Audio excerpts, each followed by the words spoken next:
Arsenal are set to make an official offer for Victor Osimhen this week. How much will that offer be?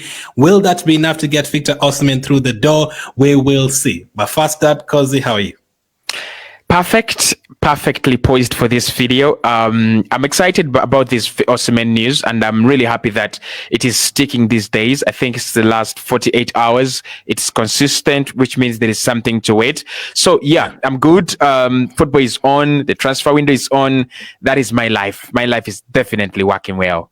Yeah, what a time. The Euros is going on amazing, and the transfer window is now open. And let's get straight to the news without wasting time at all. This report came out yesterday. Arsenal will make an attempt to sign Victor Osimhen in the coming days. Arsenal are seeking to negotiate a lower fee than the 130 million. Now, he has it in pounds, but I think that's in euros. Release clause in Osimhen's contract. Napoli will have to evaluate the pros and cons. Now, that is according to reports from Italy. Now, first up, Arsenal to make an attempt to sign Osimhen. Now, that is the breaking news. And now, we've been linked to Gyökeres. We talked about Gyökeres yesterday. We talked about Tony. We've talked about Sesko. We've talked about a lot of strikers. Kosi, do you feel like if we don't get Osimhen or Gyökeres through the door, you're not going to get a strike at all? 100%, absolutely. I think it's about opportunities, and now I'm getting stronger and stronger into the camp of Arsenal are looking for an opportunity on the market for a forward. And I think our first priority was getting in a number 9, some kind of a center forward to replace maybe Eddie Nketiah, who is leaving, and maybe Gabriel Jesus, who could be used in different areas out wide on the right wing or on the left wing as well. So that's why we went in for Sesko. That's why we've been scouting the likes of Joshua Zirkzee, and that's why we've been following the likes of Victor Gyökeres. However, there are only 2 opportunities right now on the market, and that's what Arsenal are looking at right now. They're looking at, can we really exploit any opportunity, or can we wait until the next summer while not so many clubs are really looking for a centre forward? Because really at the moment, there's so many clubs looking at a centre forward, and centre forwards, you wouldn't say this is a ripe market for centre forwards, would you? Honestly, how many do you have available for real quality? So I would say, if we don't get Gyökeres, if we don't get Osimhen, I don't see any other opportunity pop up. Like, there are all these stories about Dovbyk and then this and that, but those are not really good strikers. I don't see Arsenal going from recruiting Declan Rice, Martin Odegaard, Benjamin White, from that very good recruitment, which has actually been progressive, one good signing to another, to a better one. And now we are about to kind of, do the icing on the cake. I don't think Arsenal are going to go down and just spoil it. So for me, it's either Gyökeres or Osimhen, or we might chill a little bit, wait a little bit, and see what the market has for us in 2025. That's interesting. Before you break this down more, let's bring this up as well. Now, according to reports as well, as far as we know, despite the monster offer from the Saudi Pro League, Victor Osimhen does not want to go to Saudi Arabia. Arsenal does not value him at 120 million euros, but just over half that, which is 75 million euros. So, first question for you in terms of what is worth, Kosi? What is he worth to you right now? I mean, is it different from what he was worth after Napoli won the Scudetto a couple of seasons ago? How much would you value him right now? How many euros would you pay for him right now? If you had your own team and you want Osimhen, you don't have a striker, how much would you pay for him? I mean, he's a very, very exciting player. He's a very, very interesting profile in his prime. I mean, we are talking about a 25-year-old striker who has done it almost, at the epitome of the game, Champions League. He's won the Scudetto in a very, very long time. For Napoli, they had not won it, I think, since Maradona days. He's done that for them. You're really going to have to put real respect on this boy's name when you're valuing him. So I'm going to say, I'm going to group him in the same caliber as Darwin Núñez. I'm going to group him in the same caliber as Dusan Vlahovic. And many people would say better. But I want to remind people that when Dusan Vlahovic signed for Juventus, he was a 100 million prospect. Darwin Núñez, during that year that he went to Liverpool, if Arsenal were to sign him, he was a 100 million prospect as well. So I think Osimhen is right there. He's not 100% above them, but I also think that he might be slightly better than them in terms of consistency and also in terms of him doing it in different countries, and the progressive nature of his career and of his game. We have seen that in every single season, he's either adding to goals or adding something to his game, something that I really like. So Osimhen, right now, £80 million. That is my real valuation of him. £80 million. It seems a little bit low. It seems a little bit disrespectful, because many people will say, and many people will rightly tell you, you don't have so many strikers on the market, like we've mentioned. You don't have, many quality strikers.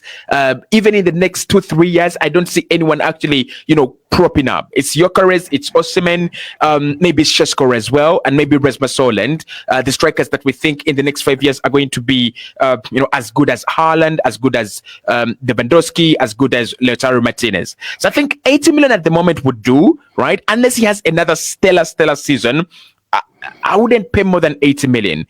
A year ago, I think he was a 100 million striker. Honestly, I'm not even going to lie.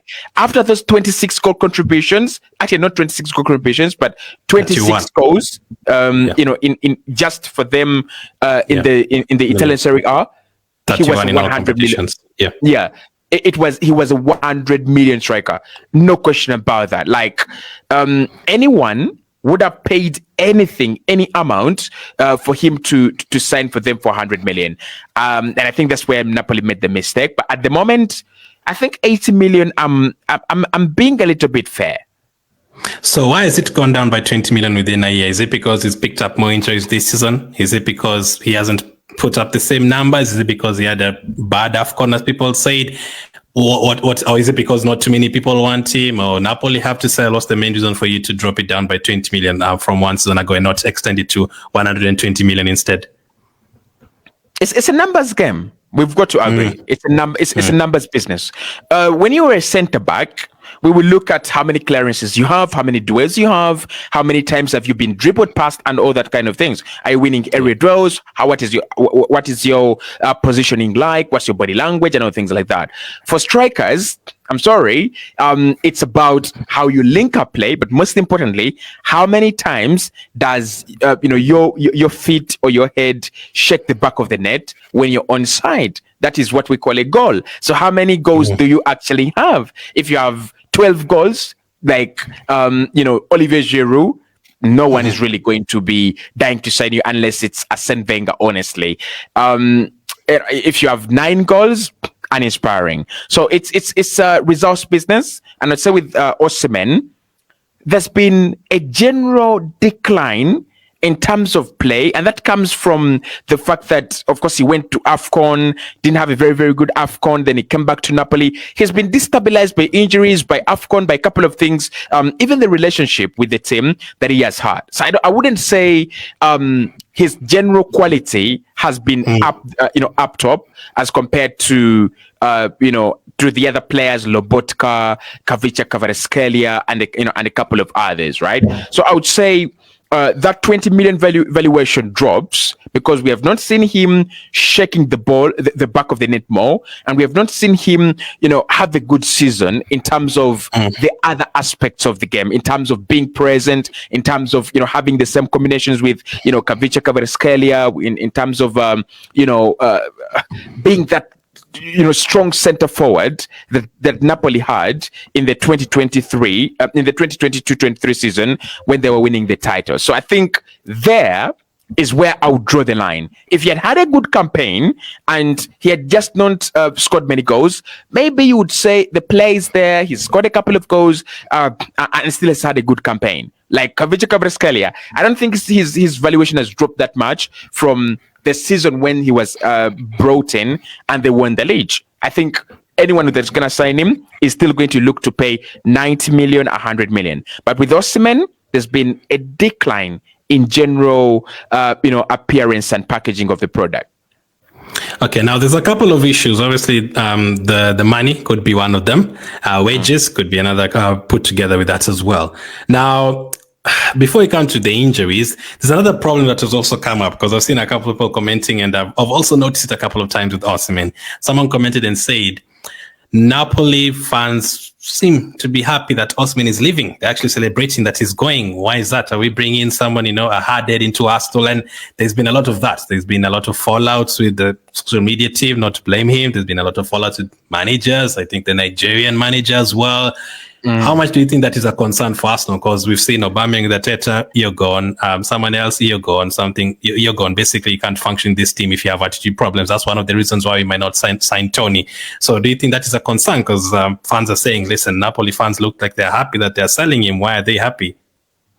I think it's a big problem. It's a big concern because, again, I watched his live stream on Instagram while he was reacting in a very childish and uncalled for manner to the reactions of the manager. Yes, I understand that the manager maybe had thrown him under the bus a little bit, or maybe not a little bit, but he had thrown him under the bus. But there's no reason for you to do a live stream, reacting to an internal issue and exposing it to the whole public, and exposing the whole team, and exposing everyone, every part of the team to criticism. So I think Mikel Arteta, one thing we have seen with him is he intentionally chooses players that are good on the pitch, but also very good in terms of handling their lives. I mean, it's not a coincidence that many Arsenal players that have been signed under Mikel Arteta are in stable relationships, or are married, or they're marrying right after, or they're marrying right after joining Arsenal. I think it was Rio Ferdinand who was talking about it on the on his 5 podcast, and he was saying that when you look at managers like Sir Alexander Chairman Ferguson, they wanted to know how you handle your life. They wanted to know how disciplined you are with your woman, how disciplined you are with your family, how big of a problem is your family to your career, and how big of a contribution can you get from your family as in terms of your career. I think Osimhen, discipline-wise, doesn't really throw himself in very good light when it comes to a club like Arsenal. I don't think you have a leader like Odegaard, you have players like young players like Saka, young players like Martinelli, and then you're going to behave like that. You lose a game, and then all of a sudden, maybe we have been beaten by Man City 2-0. You didn't score, you didn't get the chance. Maybe 2 players didn't pass the ball to you, and all of a sudden there is a dressing room crisis because Victor Osimhen didn't get good service. I don't think Mikel Arteta really likes that. I don't think he would actually like a player like that. So, like I said, if it's not a massive opportunity like Leandro Trossard was, because again, Leandro Trossard is lucky to join Arsenal in the January of 2022. Why? Yeah. Because if he falls out with the manager, and I think he's left out of a squad, and then he travels to Belgium. If Arsenal really got Mykhailo Mudryk and had signed Mykhailo Mudryk, Leandro Trossard doesn't join Arsenal. I don't think discipline-wise, Arsenal. Do you think Trossard was a one-off though, and Osimhen several times? I don't think Trossard is a one-off. Is a one-off. Even at the end of the season, we have had that there were a few friction moments between him and Mikel Arteta, but both of them have put all those moments behind them. I don't think it was a one-off with De Zerbi. I think there were moments of friction here and there, and the club were very, very clear that he was going to leave, and the manager was also very clear that he was going to leave, even before him, going to Belgium and having that scuffle. So I would say with Osimhen, there is a reason as to why fans feel he's unlovable, probably, if we put it like that. There's a reason as to why I have a lot of Nigerian friends and content creators that I watch on TikTok and YouTube. And I'm like, the way they talk about him is not the same way they talk about Boniface, is not the same way they talk about Iwobi, is not the same way they talk about all these boys. And the truth is that all these players have let down Nigeria. Nigeria might not qualify for the World Cup, and it's a team problem. But the reason as to why Osimhen is being singled out is because of that the nature of of conduct. You are a 25-year-old professional footballer earning hundreds of millions in terms of African currencies. You cannot handle yourself like a child. You can't handle yourself like a hothead. Your career is at risk. So I think Mikel and Edu would consider it very much, and it would be a big factor for them to go, let's pay 85 million for Gyökeres. Let's not pay 85 million for Osimhen. Yeah, that's something that people haven't really discussed a lot, and people will be like, no, just sign him now. I think people usually take that into consideration a lot, and that's why you might not sign Ivan Toney as well, because of the attitude and all the, all the things that he's done off the pitch. So that could also be a problem. Now, we have to talk about the positives and the negatives. That's just two negatives in terms of how much money it would cost and the attitude problems. Now, the major factor why people don't want to pay that money is because of the injuries, because now his injuries this past season, he had about 6 different injuries. He had a muscle injury that kept him out for 38 days. He had another muscular injury that kept him out for another 1 game. Fitness issues, 1 game. Hamstring injury, 6 games. He had another abductor injury, missed 4 games. And then last season, before last, he had another hamstring issue, had a broken cheekbone. That's why he's wearing that mask there as well. And head injury, shoulder injury, calf strain, coronavirus, so many injuries here and there. Now, it's not like he's missed an entire season because of it. Looking at his appearances, he still made 30 plus appearances over the last 4 seasons. So he hasn't really missed over 10 games or anything like that. No, 32 games last season, only missed 6, and a couple of them are because of AFCON. He also played, this in terms of all competitions. So there's maybe a part where he's played 29 or something, but basically he still managed to play 32 games twice, 39 games, 30 games in a season in the Champions League, in the Premier League, in the FA Cup. We'd potentially want him to feature, I don't know, I'd say 45, 46 times. So I don't think he'd play 46. If let's say we got to the quarterfinal of the Champions League and the quarterfinal of the FA Cup, and let's say we played 50 games, I don't think he'd be able to play 46 or 47. I think he'd be expecting 38 to 40 out of those 50 games. Is that good enough for 80 million pounds? Or do you think, fine, it's whatever. We can have other players from the bench, even if he misses 2 games here, 3 games here. Or you no, for that kind of money, you have to play like Declan Rice. If you're missing games, 2 or 3 most. Not really. I would take Alexander Isak still, and I think Isak has bigger injury problems than Victor Osimhen.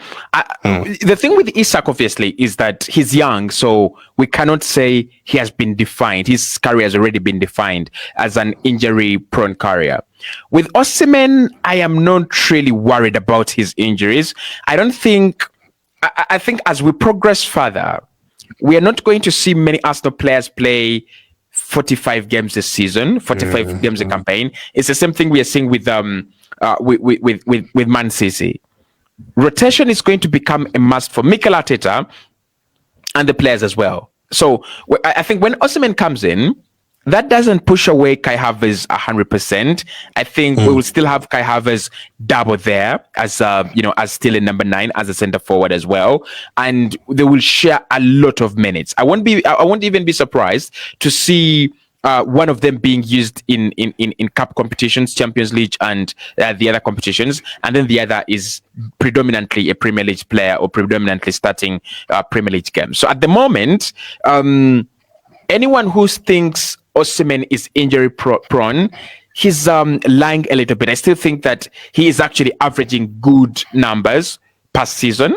I still think that he's averaging good numbers in terms of appearances, not goals, but appearances. And I would say it's about Mikel now. It's about the managers in modern football to understand that FIFA and UEFA are not protecting these players. They've just introduced a Club World Cup fiasco that I don't understand how it works, but definitely I'll read about it. More Champions League games as well. More Champions League games, more games in the Club World Cup, and we have a World Cup that is being proposed by Arsene Wenger to happen every 2 years, right? So it's the managers have got now to understand that there is a reason as to why you allowed 5 substitutions.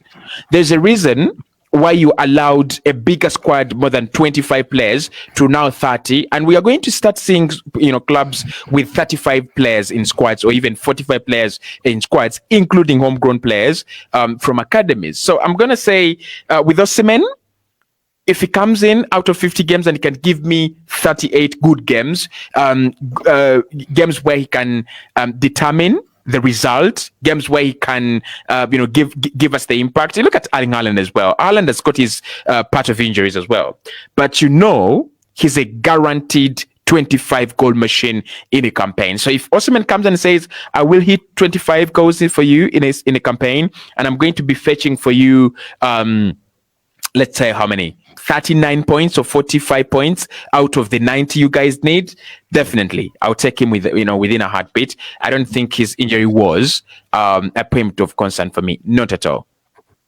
Okay, now one thing people are complaining about with Sesko is he ready yet? Is he going to hit the ground running right away and score 20 goals for us now? Do you think Osimhen would, or there like concerns about him potentially not adapting to the Premier League right away, or physicality being too much and him getting more injuries? With that 80 million, we need, because Declan Rice was great from the very first game. Yeah. I know it took Havertz some time, but Havertz wasn't 100 million. Like if you're talking about 100 million, you want the player to hit the ground running right away from the first game debut. We find out the fixtures today as this video is coming out. First game, let's say against Brighton, we want him to score 2 goals right away. Do you think he's going to hit the ground running right away, or are you like a little bit wide, you're not 100% sure? Maybe he'll need 10 games to adapt to the system and stuff like that. If Osimhen doesn't score in the Arsenal system, just give up. Just bring back Eddie Nketiah. It is not Eddie Nketiah's fault. It's the system. Because we're talking about a club that in some instances has failed to score, but has had 33 shots on goal. We're talking about a club that has a player in Martin Odegaard that has averaged in some games, managed to make 5 big chances. And when we talk about big chances for Martin Odegaard, for a player of his caliber, we're not talking about, that cross was too strong, but he could have converted. No, we're talking about on the sauce, chances going begging. The one quality about Osimhen that I like is he wants to score and he wants to convert. He doesn't really care about the quality of the goal. He doesn't really care about how many times he has to make the run. He will still make the run. And that is what Arsenal are lacking, right? We have so many players that are smart and they're like, I will not make that run. I think he will play the ball over the top. I just want a striker. All I'm asking for is a striker to make a through run 10 times. On those 10 times, you're surely going to get 2 good chances and you're going to bury them. And I'm also asking for a striker who can score for me the opening goal and put the game to rest and take the panic away.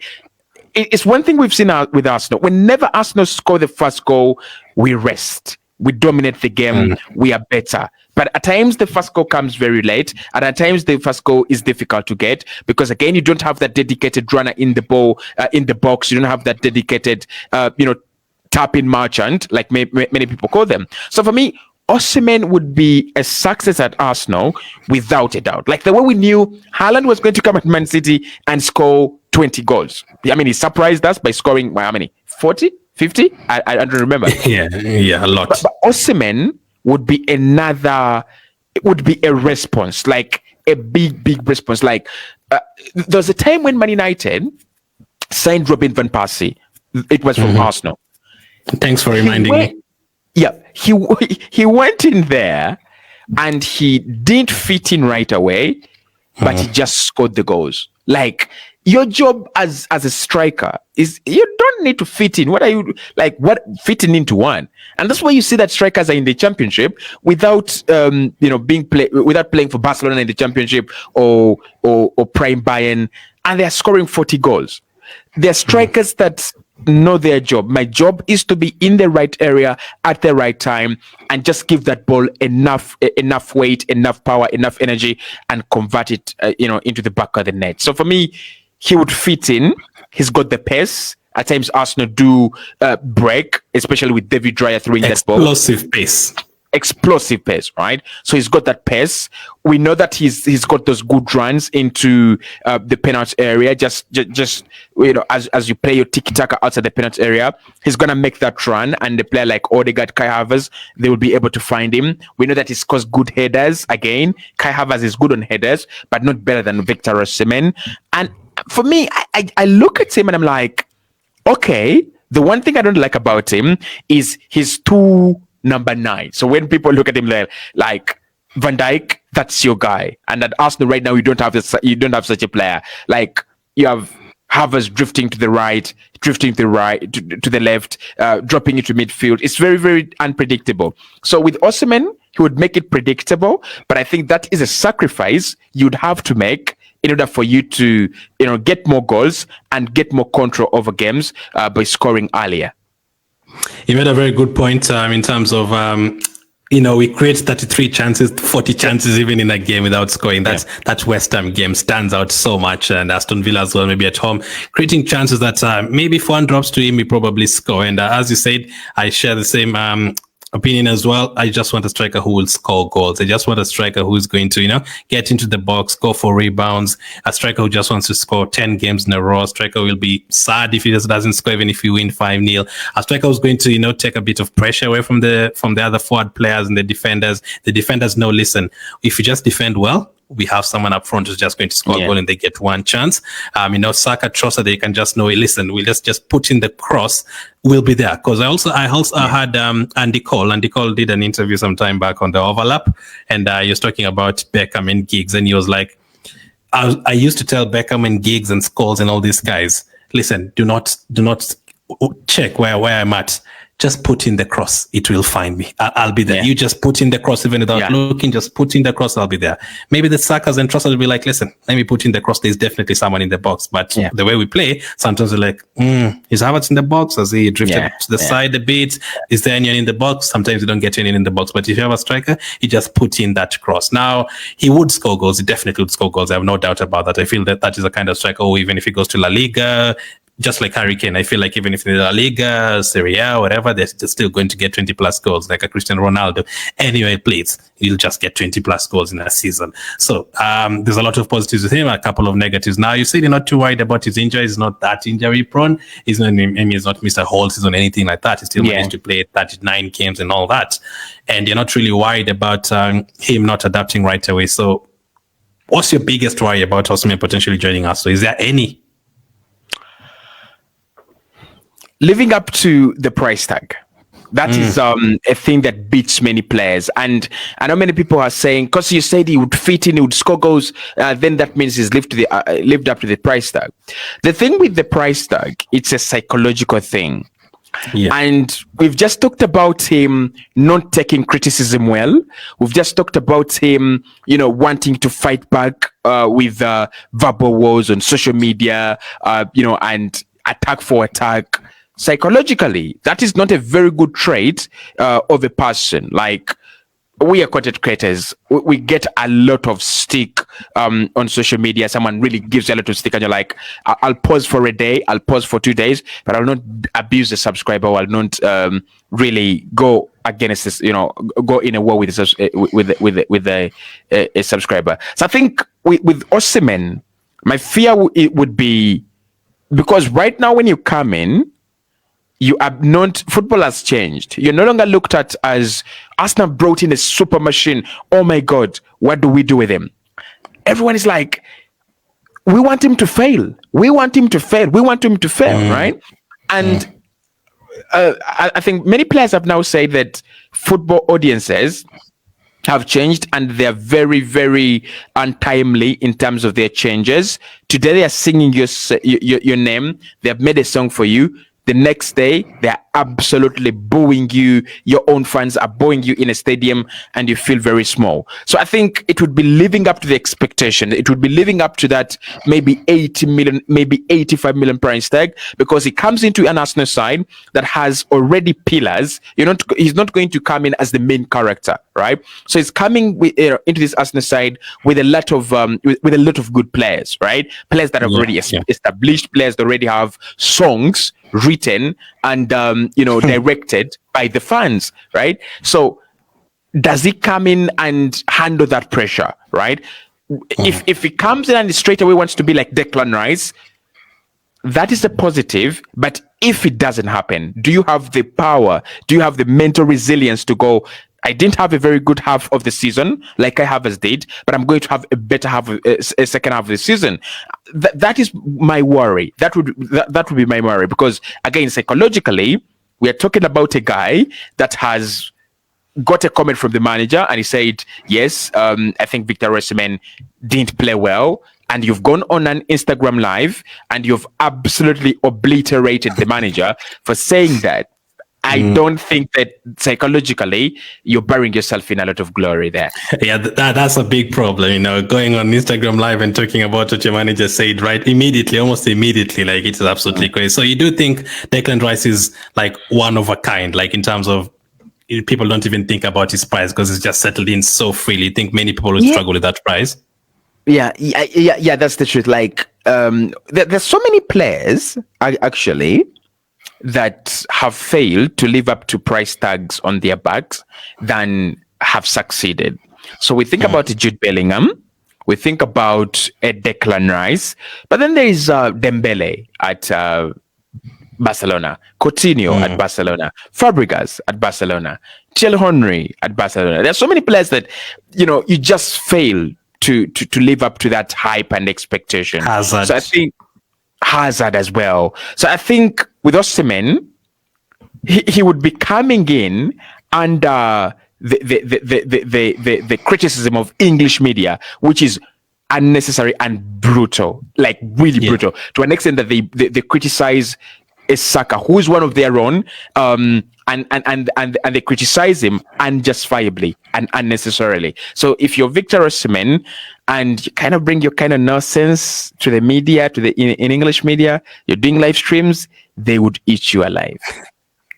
It's crazy, man. It's crazy. I know if he did that in the mid, if they're talking about Ray and Ramsdale for that long, talking about, you know, I said this and that, they would talk about that forever, man. That would be absolutely chaotic. So you don't really want that, but let's see what happens with this deal. Again, just a reminder, Arsenal will make an attempt to sign Victor Osimhen in the coming days. Arsenal are seeking to negotiate a lower fee than the 130 million release clause in Osimhen's contract. So as this story broke, we went live on Koz's channel last night, so make sure to go and check out that live stream. And also later on today, catch me on his channel as well. Make sure to hit the like button, subscribe if you enjoy all the content. This podcast absolutely amazing doing it with Kozi. Thank you for watching, and we'll catch up with you guys on the next one.